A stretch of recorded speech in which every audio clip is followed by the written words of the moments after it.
Fear, an unpleasant emotion caused by the belief that someone or something is dangerous, likely to cause pain, or a threat. Does this seem like a way to live to you, something to base your life upon? I know what it's like to look out in the world, scared by all the things that could happen to me. I mean, there's disease, famine, drought, tornadoes, volcanoes, hurricanes, weapons, explosions, car wrecks, and a myriad of other natural and man-made disasters that could hurt, or worse, kill you. Afraid? Does this fear now control you? Does this fear now rule your life? Are you going to base all of your decisions on this fear? And if so, why? Why would you do that to yourself? There is so much more to live for, so many wonderful emotions to experience.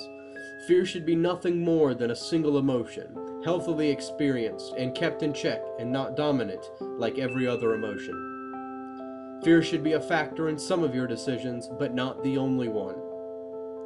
I bring this up on the 8th anniversary of the 9/11 tragedy because a nation allowed itself to be swept away by their fears of a repeated attack of a similar degree, an error that nation is still paying for today. It was a horrible tragedy that no nation or community or society should ever have to endure, but that obviously doesn't stop things like 9/11 from happening. So when they happen, we can't allow them to control us. No single event, however dire, should ever solely define you. Whether given to us by a creator or developed by purely natural processes, we should use logic, reasoning, and critical thinking above all else when faced with any decision. Sometimes, however, it makes sense to experience fear and even act upon it. If you are being attacked, the fear of pain is necessary to keep yourself from being hurt and allows you to defend yourself. However, let that fear completely take over and you are no longer yourself. You revert to an instinctual level, leaving your humanity behind, becoming nothing more than a metaphorical shell of your former self.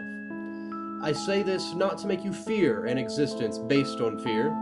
I am doing nothing more than telling you the consequences of letting fear be the only thing that you use to justify your thoughts and actions. However, I ask again, does that seem like a way to live?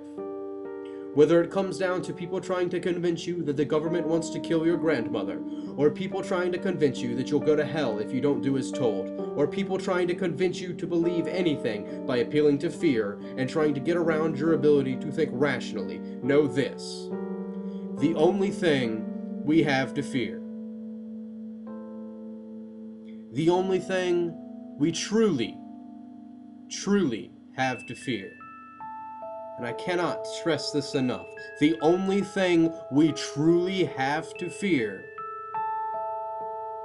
is indeed fear itself.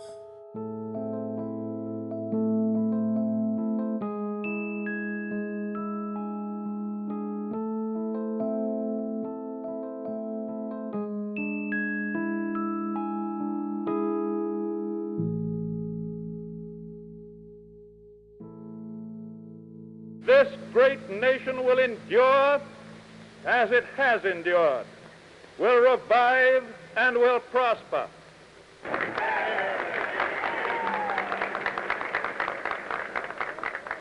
So first of all, let me assert my firm belief that the only thing we have to fear is fear itself. Nameless, unreasoning, unjustified terror, which paralyzes needed efforts to convert retreat into advance.